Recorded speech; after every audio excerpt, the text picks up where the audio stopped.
Sure. I mean, that's what we're here to do, right? Spoiler time. Buckle in. I love how often this is said. Is like remember we're Two Rivers folks, and we're from the Two Rivers, and we're honest Two Rivers folks. I know we just talked about this, but for real, guys, it's like, especially in this beginning part, this tie to being part of the land and the legacy that they are completely unaware of. It's just like shoved in your face. At the same time, I sincerely believe like this is what gives Rand his edge. Like in the last book, it's his like ridiculous little house on the prairie upbringing.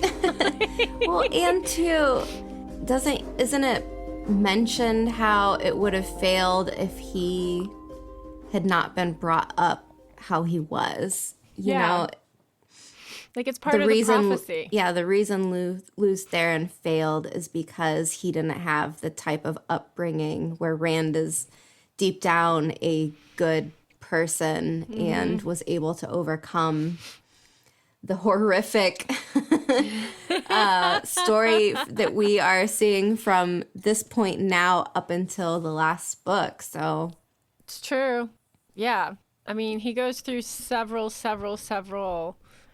different cycles and mental places throughout the series. Like, sometimes I really feel for Rand, and other times I'm really annoyed with him. But either way, this, I feel, is one of those places where we get the baseline for who he is, but also who Mat, Perrin, Eguin, and later Nynaeve are. Like, but then also, like, Tam, later on, when he, like, comes into play, like, I've got a note on that later, too, but, like, Two Rivers folk, I can get down with them. I like them. That's what I have to say about that. This, I loved this moment where Nynaeve has said that Tam will die. There's nothing she can do. And of course, Eguin feels for Rand, so she hugs him. And then Nynaeve is like... yelling for her, yeah. Yeah, she's like, Eguin! Go wash your hands. I don't think Nynaeve really sounds like that. I love her, but like that's the feeling of the moment. And Eguin, it says in the book, she pushed herself free from Rand's arms. She needs my help, Rand. Eguin! He thought he heard a sob as she spun away from him. And this is just like the foreshadowing for her testing in the ter'angreal later, where she like has to walk away from him and does it while she's sobbing. Like, poor Eguin has had these moments where she just can only do so much, and she's put in these situations at a very young age. So, and we're seeing too how, had Winter Night never happened, what the relationship between Rand and Eguin probably would have played out to look like. Yeah, like, and isn't that like one of the scenarios in the ter'angreal where like Rand has headaches and there's nothing Eguin can do for him, and just so like I feel as though there's a path that kind of shows that. And I mean, then you also have like when they go through those stone portals, the portal stones. That's what they're called. They're called portal stones. How there's that one where they all the cycle flicker through moment, yeah. Like I think of that. So poor Eguin. Oh my gosh, this is just making me think of, had he stayed in the Two Rivers, had Winter Night never happened, he still would have went mad. Yes. Yeah. He would have never. But he would have done it there. Yeah, he would have done it there, and he would have never cleansed, Saidin. So maybe her healing his headaches was just more foreshadowing of him. Maybe they weren't really headaches. Maybe they weren't. There's something a little later on where he says that he has a headache, and I marked it out because we'll get there. But here is like when we kind of talked about this in the spoiler-free section. I love Tom jumping in to help, leading Bran to ask for the help from the Aes Sedai, and he is just clever and knows his place. And like these layers of Tom are like just starting to kind of unfurl, and you see this man and you're like, And then Tom makes the comment But be careful, Goy. My typing is bad. Wow, and spell check was like, no, that's totally fine. That's a word. Corrected. But be careful, boy. Aes Sedai do what they do for reasons of their own, and they aren't always the reasons others think. And we know, trust Tom on this one. He knows. It's like he knows to a heartbreaking extent. And then Old Fane just disappeared, and that's the worst of all. When I read this for the first time, and it's bizarre that I can remember certain things like that happened almost 30 years ago, but I remember just completely forgetting about the peddler. Like, to me, he was such a minor character that bringing him up again, I was just like, does anyone care? R.I.P. Peddler. And then you move on. Right? Yeah, like, I was just like, okay, whatever. So I really hadn't paid attention to that. But then Tom says that it's the worst of all. Trollocs will eat anything. And I really remember, like, what you had said last week about holding on to the horror of what Trollocs are and what they do. And here's like this, here's another just little layer of like how awful they are. Like, let's not forget they are just big, disgusting, human flesh eating horrors. That's what they are. Little reminder for everyone in case you were thinking maybe they were friendly. Like, maybe Narg was just lonely. He's like, everybody keeps swiping the wrong way on my Tinder account. So sad. Is Tinder still a thing? Do people use that? I think so. Trollocs. Narg's bio is like, smart Trolloc, nice Trolloc. Just want to talk. Just here for a chat. Come see Murdral. Come see Murdral. Bring your own cook pot. Yeah. BYOC. Okay. Anyway, one of the things that really kind of caught me differently, I think I'm so glad we read New Spring, because I see Moiraine in such a different way. Like, even small moments where she says something like this: I am afraid, Lan. I thought we had gained a march, but we may be further behind than ever. And her just so frankly saying that out loud caught me very differently this time than it did on other times when I've read it. And I also just kind of feel like they've been doing this for like 20 years. And I mean, I think I would have been feeling like behind all the time after year 2 or whatever. Right. Like, so what has happened? What has changed at this point where Moiraine feels they've fallen behind the shadow? Yeah. She's got, this whole attack and them thinking on how many Trollocs came to the Two Rivers, how hard it would have been for the Trollocs to even get there, is a big, red flag. And she has to know that they've found what they're looking for, but at this point, the shadow has also found what they're looking for. So exactly, yeah. They just happen to be in the right place at the right time. Like, and Tam was the right person at the right time. Imagine what would have happened if Trollocs had attacked their little farm and Tam was just like, oh shit, Trollocs, instead of his sword flashing out of its scabbard and him taking on like 4 at one time or whatever. Like, all of these paths that come together and cross to make specific moments happen. It's what I love when I study history, and it's one of the things that I really enjoy in this series too, is you can be like, oh yeah, this is what started this domino effect, and this is what brought this over here. And yeah, I love it. So yeah, I guess those are my observations from chapter 7. And since we just talked about Moiraine, I'm going to jump into the first kind of thing that I was thinking about for chapter 8. So we have this exchange between Moiraine and Rand where she's telling him, I would have needed 6 sisters if I wanted to save the village. But thinking on it now, we know that she's not working with the tower to find Rand. So how would she have even gathered them up in the first place? Right, yeah. Saying like, oh, well, I'm going to this teeny tiny village in the middle of nowhere. I can't tell you why, but you want to come with? I hear there'll be a glee man and fireworks. Yeah. It's going to be the best Beltane ever, ladies. So I kind of just, like, we know this would never happen. She's searching alone. And I'm almost wondering if there's guilt in this statement of her kind of just, saying half a dozen sisters, nothing would have changed because this option was never on the table anyways. Yeah, good point. This is back to Tom. Lan had mentioned in passing when they first get to Tam's room to heal him, he's like, I don't trust this Gleeman.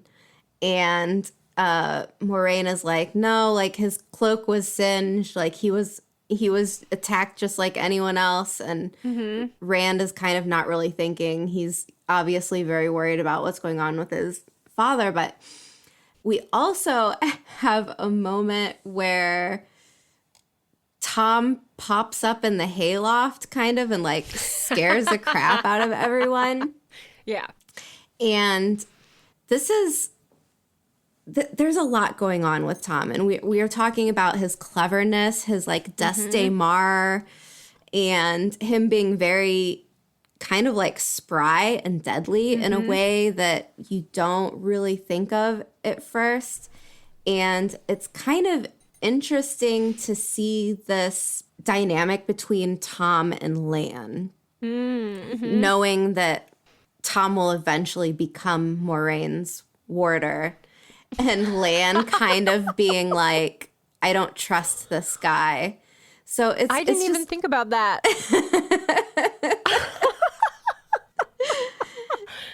I'm taking your place, buddy. Yeah. Just give me like 12 bucks. Yeah. Fuck. Wow. Yeah. But I mean, I'm sorry. No, go ahead.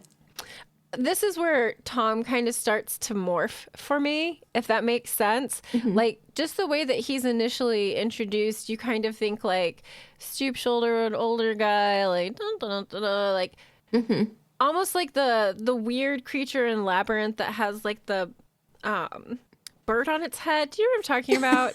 Am I just babbling? No, I don't know that, but I've only watched that movie once, and all I remember is the eye hand thing. Oh, no, that's Pan's Labyrinth. I meant Labyrinth, like the one with David Bowie. And that one. You remind me of The Babe. Yes, that one. But there's like this weird, that one. Like every time Elaine says my babes, all I can think of is you remind me of The Babe. But no, like, it makes me think, when we first meet Tom, it makes me think of, like, the weird old guy that, like, is offering advice, and he's got the weird bird on. So, like, it's just not really this idea of someone with quickness and wit and spryness, like, all of the things that we've mentioned. But this is the part where Tom starts to become almost an entirely different character in my head. So, I don't know. Yeah, it just can't... I can't stop talking about how much of a badass Tom is, really, when I think about it. Right? He's overlooked, and all the people that are like, I don't like Moiraine ending up with Tom. Well, I think it is a fine pairing. I think it's like power couple extraordinaire. You know? Like, between the two of them, they could pretty much just do anything they wanted to. They can both be spies. They can both fight. They're badasses. Yeah. I'm into it. I love it.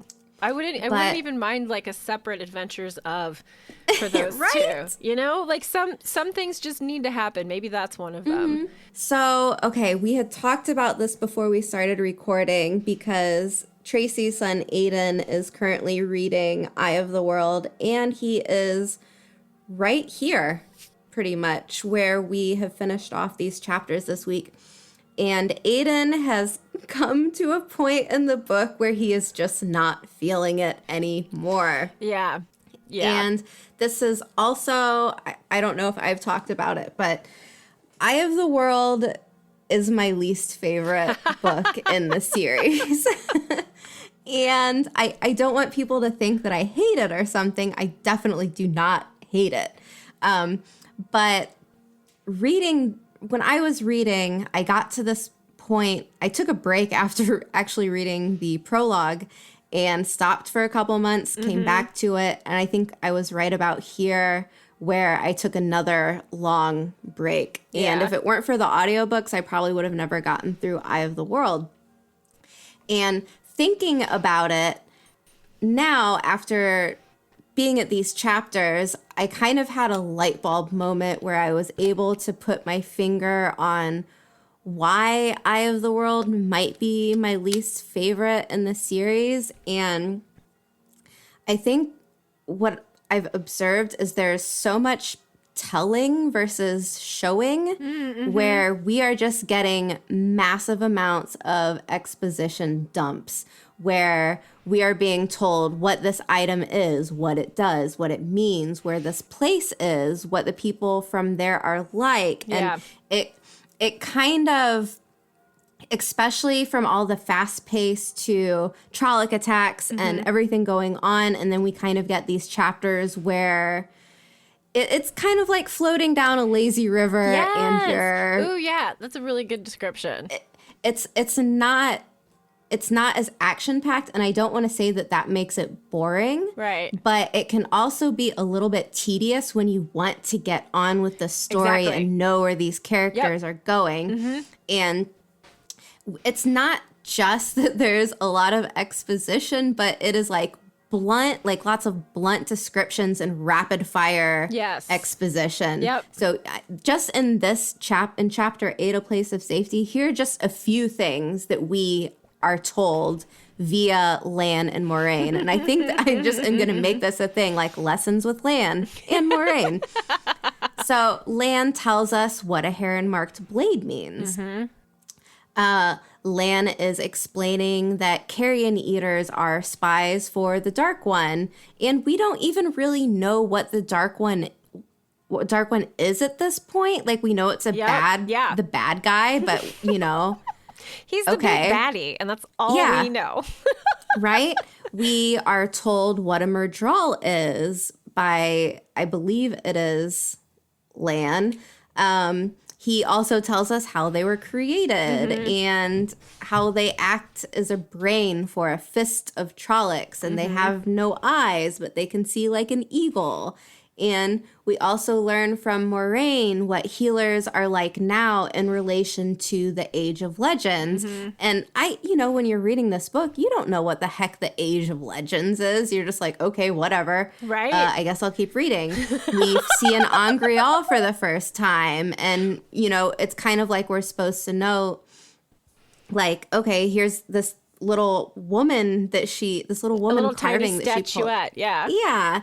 And she's explaining how these are special and they can no longer be made. And it's just so much stuff. And also a Thakandar blade. Like, really? Yeah. What is Thakandar? What is Shale Ghul? What is this, taint this thing carries? And we are being told all of this stuff all within one chapter. And it can kind of be a bit much.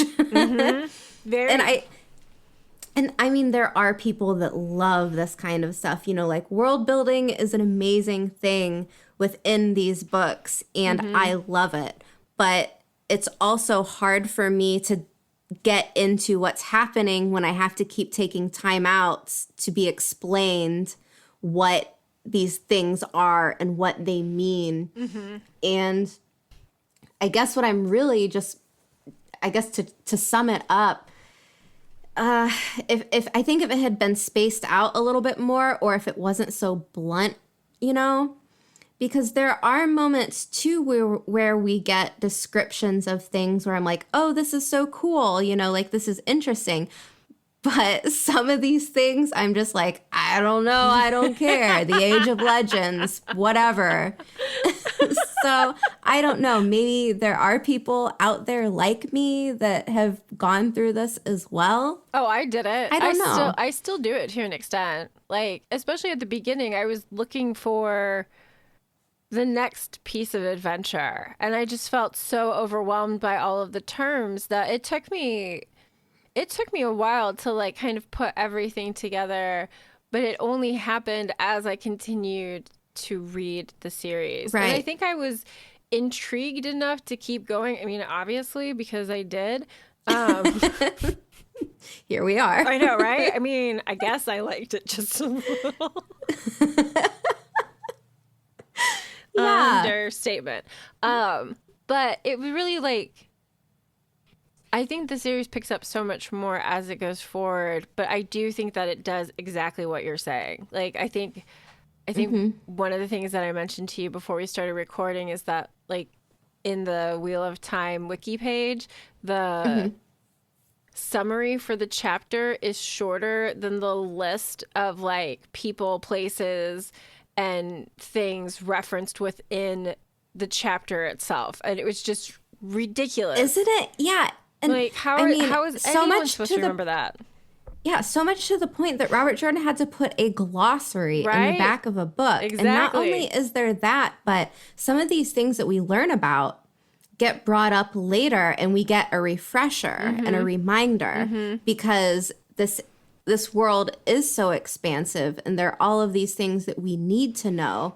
So, I mean, I have to put myself in Robert Jordan's shoes and think, like, was there a better way to do this? Probably not. Yeah. But I can understand and sympathize with people who I've said, you should really read this book. And they get maybe a couple chapters in and they put it down and never come back to it. Yep. That always makes me sad. I'm like, no, you just need to keep going. Really, I promise. Just keep. What was it that you suggested to Aiden? Like, I told Aiden, watch, if he cannot get through this book, to watch a summary on YouTube. Yep. And then just pick up with The Great Hunt. Because The Great Hunt is like in my top 3, I think. I love that book. Yeah. And I don't know. Like, I think there's also this big connection with Eye of the World and Lord of the Rings, where Robert Jordan wanted these books to be accessible to people who haven't, really read fantasy before. Yeah. And I guess kind of making it like an homage, and it's great and all, but I personally think that Robert Jordan, once he is able to leave that behind and get like into peak Robert Jordan, which I feel like starts out in The Great Hunt, then it is just like, all right, like, we're in this now. Yeah. Yeah. I think that's actually perfectly summarized. Seriously. Like, thank you. You're welcome. I don't want to hate on anything. No. I'm definitely not hating on it because I love the series. Well, and I mean, Robert Jordan uses really beautiful expressions to get things across in a really short amount of time. Like, one of the things that I think is in the, I don't remember which chapter it's in, but he says something about how Land's voice sounded like a rough-hewn gravestone. And I mean, it's like, damn. Yeah. Like, you can almost feel the sharpness, the rough edges of what's coming across. And I love, that's what I love. Like, I read the little pieces more for those tiny moments than really anything else. Like, the rest of it kind of bogs me down, and it takes me a while to like fully pick up on everything. But it really is his ability to write a beautiful story that just keeps me going. And you're right. The next book is so much better. You guys can just listen to our recap.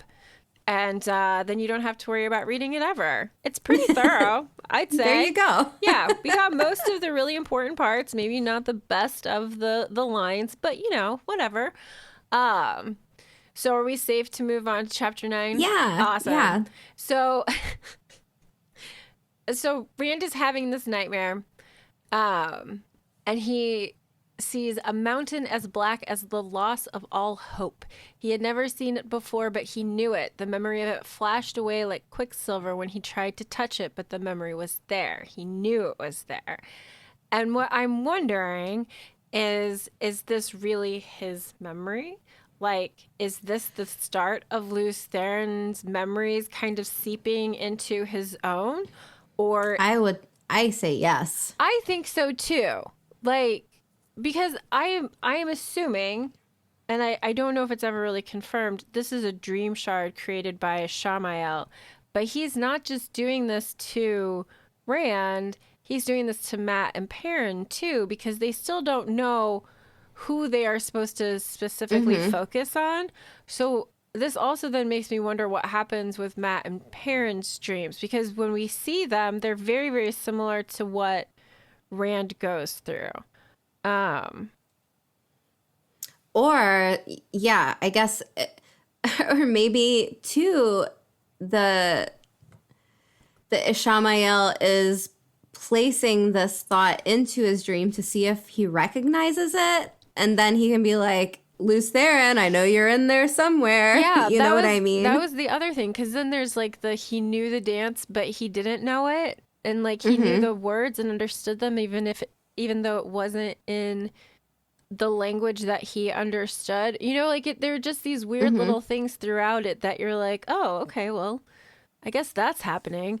And I understand that the nightmare is supposed to be there to, like, kind of increase the sense of urgency, but for me, when I read it, I found it really frustrating, and pointless. Yeah, I found it pointless. I'm glad you're saying this, not me, because no, when we were talking about which chapters we'll take, I was like, oh God, the dream chapter, and then Manetheren again. I know, right? We just did Manetheren. I'm sorry that I that's all to you, Tracy. I'm sorry.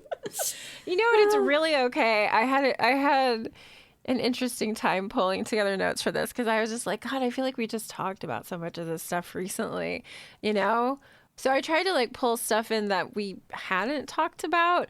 So then the next thing that I'm wondering is when Tam says he was having nightmares, was he having a nightmare? Was it a fever dream? Or is he being affected by Rand's dreams at this point? And I don't know, because I know there's a point later on in the series where, like, people will have a dream that's Rand's dream. You know, like when he's looking for Kalendor, like, people will talk about how, you know, for a night or two they were dreaming of a glowing sword, blah, blah, blah. So is Tam having nightmares, or is this a reflection of that? Thoughts? Yeah, that's a really... I don't feel comfortable picking one, because I really... it really could be a combination. It could be. Yeah. If you've ever had a fever dream before, they suck. And those tend to be nightmares, but there's also so many other things going on that it's just... Yeah. And I feel as though Tam and Rand were sleeping at the same time. Tam while he's healing, and Rand while he's finally getting a chance to rest. And so I feel like it's very possible that part of what Rand is experiencing seeps into Tam's dreams as well. So that's just kind of... I like that after Tam wakes up, he's like, all I got was this stinking bone broth or whatever. Because we know after an Aes Sedai heal someone, they are ravenous. Hungry. But Maren Alvira is like, just some broth for you. Tam's probably gonna, like, slaughter any goat that he can find left living and eat it raw. Yeah, he's just like, I can see that too. I would be that way as well. But then this is the part where I am curious about this, because Rand, of course, does not have a clue why Trollocs would be after him. And Tam's response is, I wish I knew too, boy. Blood and ashes. I wish I knew. And part of me is like, I feel as though, I mean, doesn't he have, like, at least an inkling that there might be something up with Rand? I feel like Tam is well-traveled enough to know about Trollocs and to know all of these prophecies. And we found out in the Ravens chapter, he's pretty well versed in these old stories and the breaking of the world. So for him to be like, I don't know, but then immediately when Rand says, like, I have to go to Tar Valon, he's like, yeah, you probably should. Yeah. And I can understand wanting your child to be safe, but Tam also knows a lot about how much you should trust an Aes Sedai. So he has to know that even if it's somewhat of a place of safety, it's not necessarily a safe place to be if you're not an Aes Sedai. So for him to just be like, yeah, you should probably go, I feel like he has to know something. Or like you said, at least have an inkling. Yeah, that something is not adding up quite right. So, yeah. And then he also says that he'll follow in a few days. And I had completely forgot that he said he was going to do that. But they do end up going, like him and Matt's, what is Abel? Abel Cawthon. Like, they do actually go to Tar Valon. They do. Don't they even, like, talk to the Amyrlin seat? Yeah, but Rand wasn't there. Rand wasn't there, and neither was Matt. And they were like, So, you know, I fucking Aes Sedai, man. Yeah, and I love that Tam was like, well, my farm is destroyed, and I really don't have a lot going on right now, so this seems like I'm gonna go follow my kid and see if he's safe. And he does it. But then Rand's not there, and then Tam comes back to the Two Rivers and is probably like worried sick until like he's probably heartbroken, you know? Like, this is his only child, and even if it's not like a birth child, it's still his son. So this is making me more emotional than I need to feel right now. Well, let's move on then. Okay. Two things. Rand promises that he's going to come back to the Two Rivers. And then later he promises he's going to like look after Eguin. And I just feel as though Rand kind of like failed on both of those. Like, does he ever go back to the Two Rivers? I'm pretty sure he like purposely avoids going there.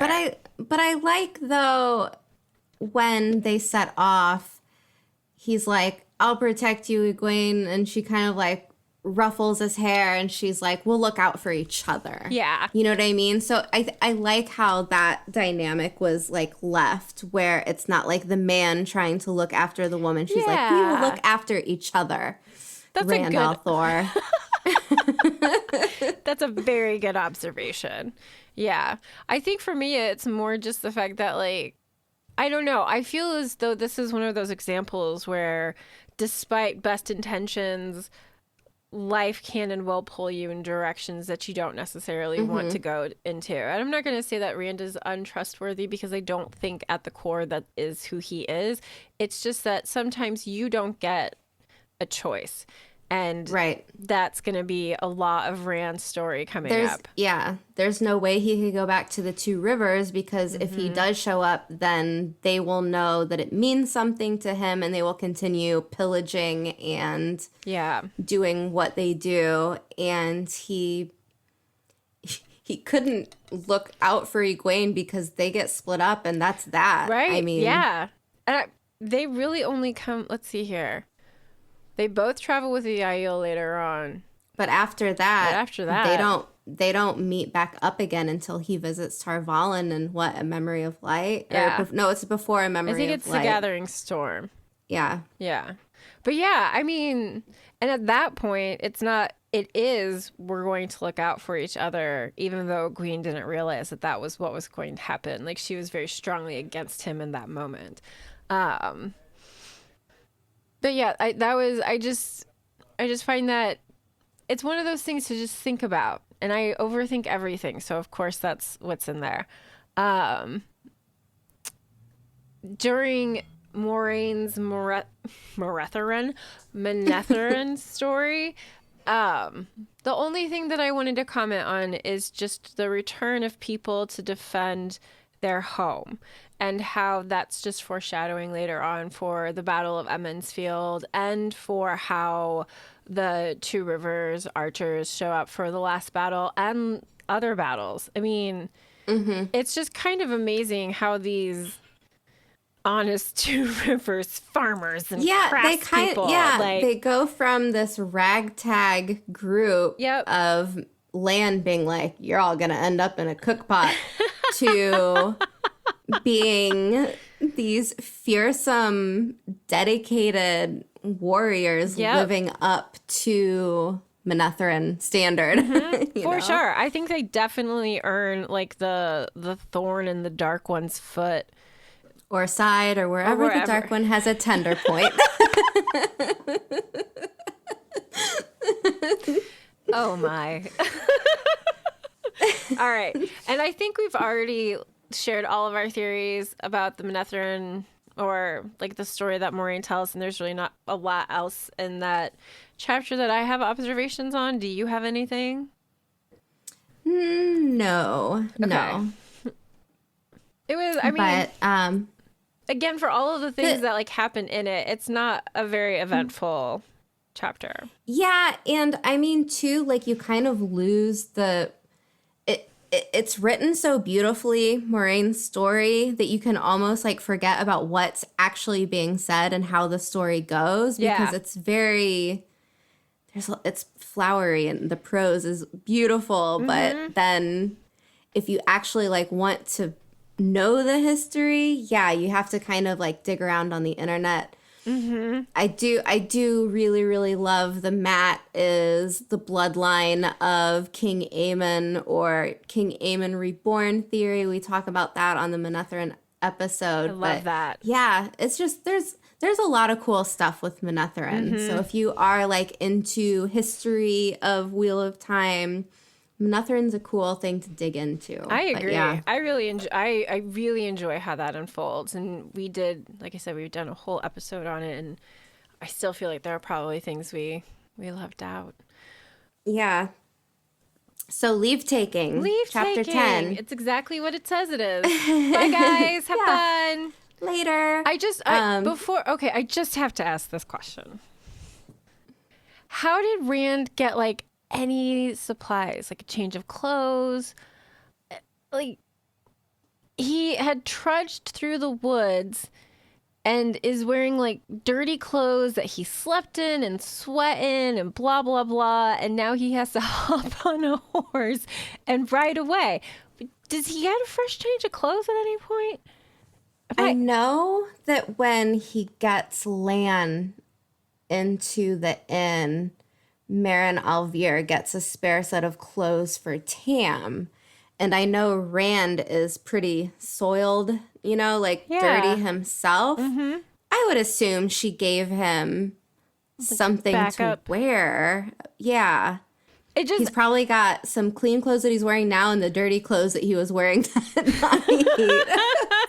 Hooray! Adventure. Good thing he gets new clothes later on. My God, no wonder Moiraine was like, you need to change into this fancy outfit now so everyone will take you seriously because you look like Oliver Twist. And you fucking smell. I haven't been able to tell you until now. Go take a goddamn bath. I think there will be a lady that'll come in shortly that will like wash your back for you. Lady with a capital L. Yeah. Okay. So chapter 10, leave taking. A lot more exposition. We are finding out, more capabilities of what a warder are, especially when Rand thinks to himself when they're in the stable that Lan notices everything around him. Well, he didn't notice Tom, but, that's another story. Didn't notice Tom, didn't notice Egwene. Yeah. And when Lan is kind of like sneaking them out as they're leaving, it's mentioned that his cloak turns him into a shadow. And when they're getting, before I think they get on the North Road, Lana's stopping and going and stopping and going, and Rand doesn't know what he's stopping for, but then he says, like, sure enough, moments after Lan would pause, then someone would come through. So here we're getting to know more about the Warder Bond, and I think this is, again, we talked about New Spring earlier, but this is a cute throwback to New Spring when Lan is kind of like slinking around, stalking Moiraine. Yeah. And she's like, yoo-hoo, I've noticed you trying to follow me. You're doing a really shit job of it. But, you know. Gotcha. So Lan's capabilities as a warder has stepped him up in the sneaking department. And then... So I kind of just broke this into a few things that I didn't love and a few things that I did love. I like this. I'm looking forward to this. Okay. Things I didn't love. Eguin. You were just attacked by Trollocs, and if you accuse someone of telling nonsensical tales one more time, I will tug my braid out. This is... Like, your entire village was just attacked by man-eating creatures, and you're like, quit telling nonsensical tales. I'm going to go on an adventure. Yeah. Okay. She's like the most annoying 16-year-old ever in this moment. And then I've kind of got, like, a bone to pick with Moiraine.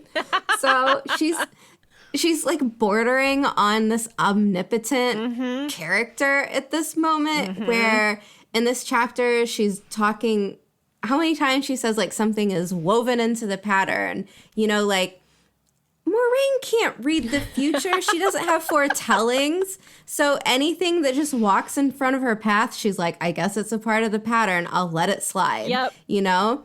And she's just kind of like, okay. Like is she just guessing? Actually, okay, so I have a thought on that, if it's okay. Like, I don't want to interrupt you mid-thought, but... Okay, so my thought... I just have to write down what I was going to say afterwards so I don't forget. I don't want you to forget. Okay, go for it. Okay, so my thought in that moment is that Moiraine has already figured out that Eguin can channel, and she is, of course, going to want to recruit young girls to take to the tower, and while she wasn't there specifically for that purpose, she is presented with this young woman who will become powerful enough that draws attention from every woman who can channel who meets her. So I feel like in that moment, Moraine's like, agreed. Oh, you are part of this journey because now we are all going to Tarvalon and we can enroll you as a novice. Like, that's how I see that. In the moment when it first happened, I was like, really, why? She's just a 16-year-old girl. I feel like you could, like, just tie her up in a stall and leave her there for the morning, you know? Like... But I also, like, that is a very great point, but I also find it kind of shitty for Moiraine to like bring this young girl, like they're being chased by Shadow Swan. Yeah. And she's like, well, the tower needs this. Yeah. So I guess you're coming with us now. Yeah, like put her life in danger for the sake of the tower, gaining another member. Like, yeah, of course, we know how it ends and how important Eguin is to the story, but Moiraine doesn't know how important she is to the story. Yeah. So in the moment, she's just a stubborn 16-year-old that you should have been able to put in her place. Like, just saying. And I mean, it's great that she does go along because then Eguin's story is what Eguin's story is. And I love her as a character. I'm definitely not like wanting her to not be a part of this. It's just such an odd way of structuring it. And one of the things that I was kind of wondering, are these things that perhaps Moiraine saw in her testing, like for becoming an accepted? It could be, but then I feel like she would have thought about the two rivers sooner. You know what I mean? Yeah, good point. Unless she doesn't know where these people are from, and then as soon as she sees Eguin, she's like, oh, it's you from the testing. That's a really good point. I think that you could definitely make an argument about that. I think there's there could be a theory there. Yeah. Definitely. Cool. But I also, with Moiraine kind of giving us these, like, almighty, like, knowing things that other people don't know self. This, again, it's kind of going off into this, like, Gandalf-y words of wisdom. Queen, you know what I mean? Queen of the elves.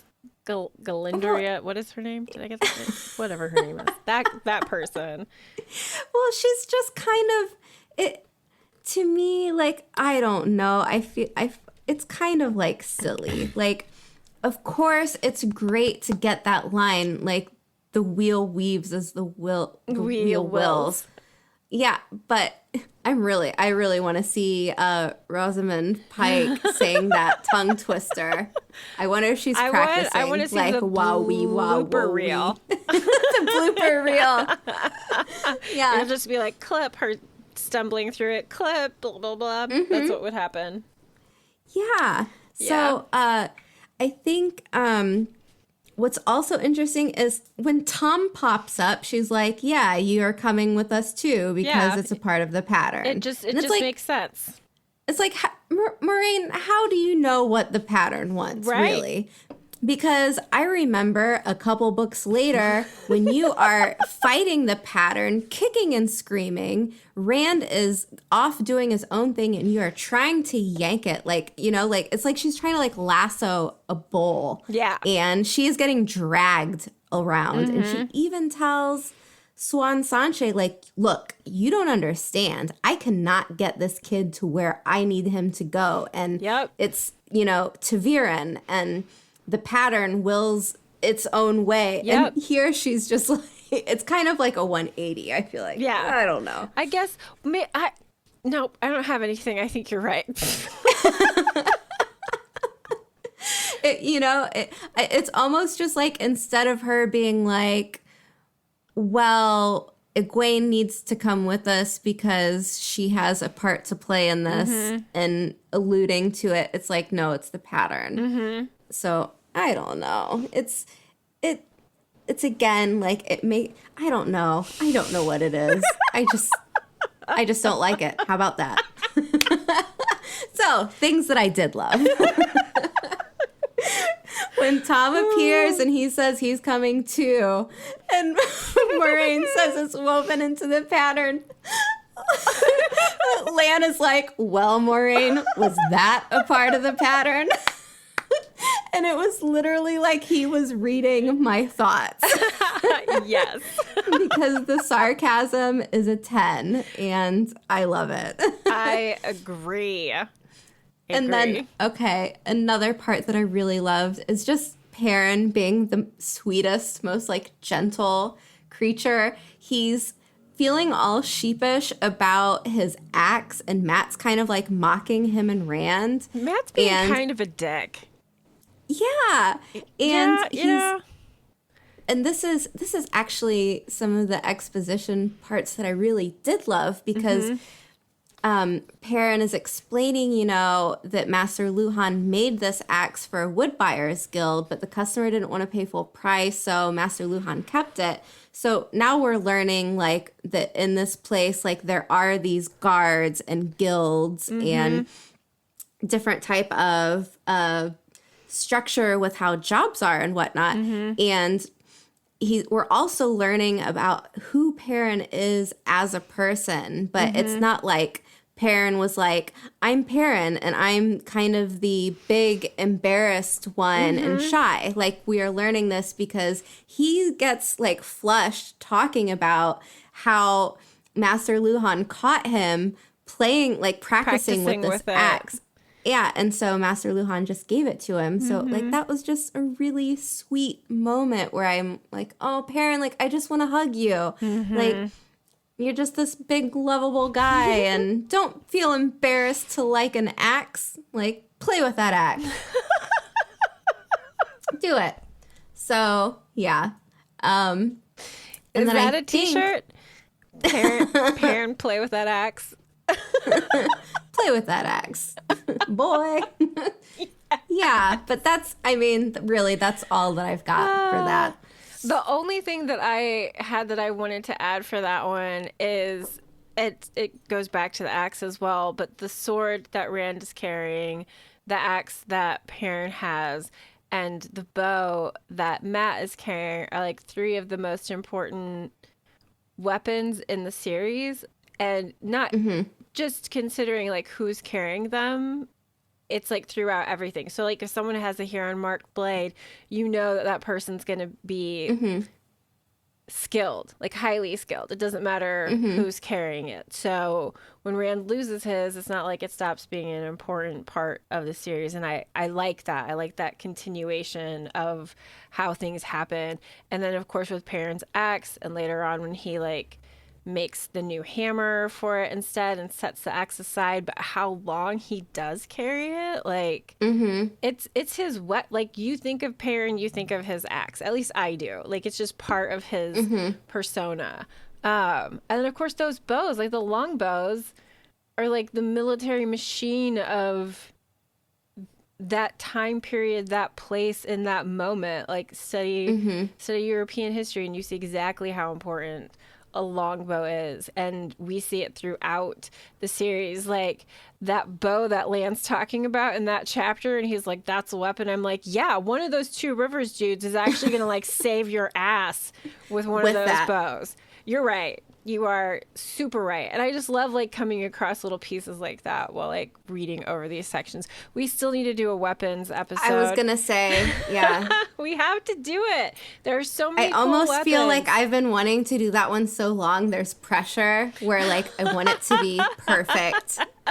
And I want like 2 months to do all of the digging and background and history on all of it that I can find. Does anyone know like a medieval weapons specialist? I know somebody who studies in medieval religious literature. It's not quite the same thing.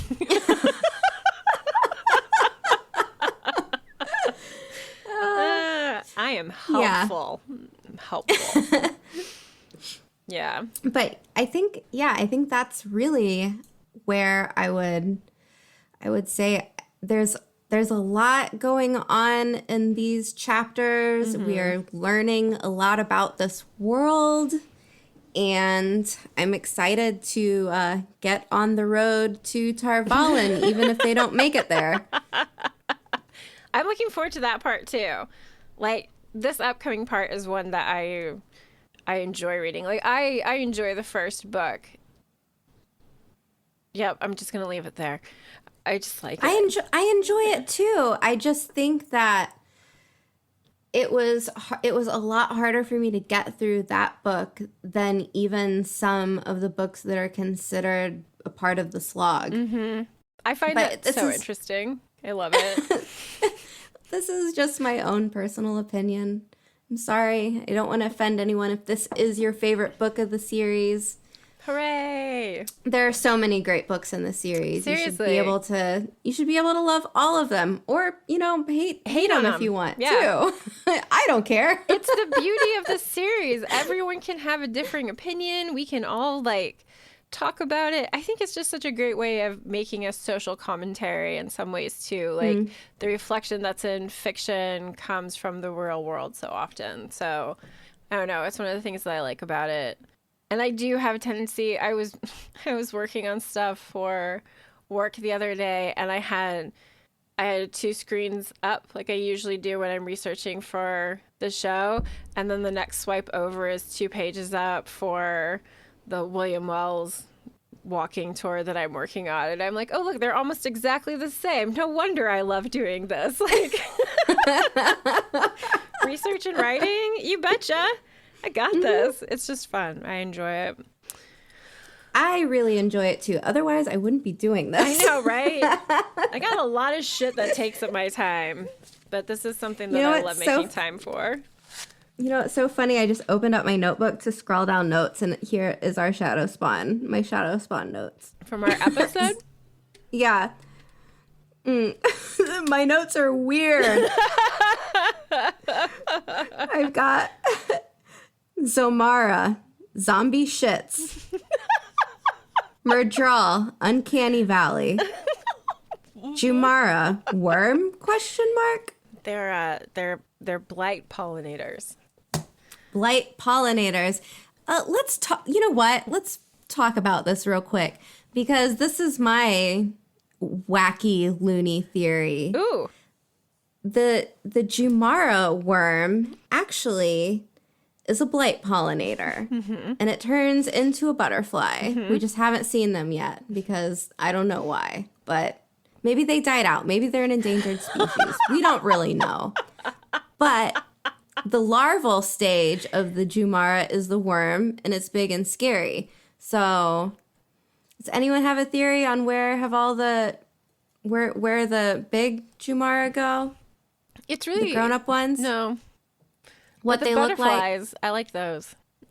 I love that idea. I love the idea that they're naturally the blight pollinators because, I mean, they're all those... How did it get there? Yeah, exactly. They're all those weird plants. Like, I mean, you could say that it was the dark one. Sure.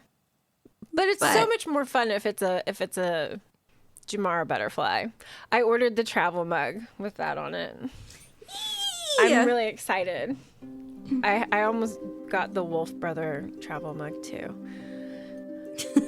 Travel mugs for everyone. I know, and it's bad because I already have 3 travel mugs. I don't need another coffee travel mug. I just don't. But yes, I did. Yeah. It's fine. I can't wait for it to come in. I can't wait for all of the things that I got on our shop to come in. We'll post pictures, everyone. Will. Yeah, I'm super excited. Okay. I think on that note, thanks so much for joining us. We will continue to release new episodes every Wednesday. We would love if you would subscribe to the podcast, leave us reviews, and share us with your friends in the Wheel of Time community. Let us know what you thought of our content. Correct us. Send us things we may have missed. You can find links to our email and social media accounts in the show notes. And if you have the Anchor app, leave a voice message for us to play in upcoming episodes. We also have a website where you can find links to our Discord channel, social media platforms, and merch shop. So until next week, thanks for joining us on the road to Tar Valon.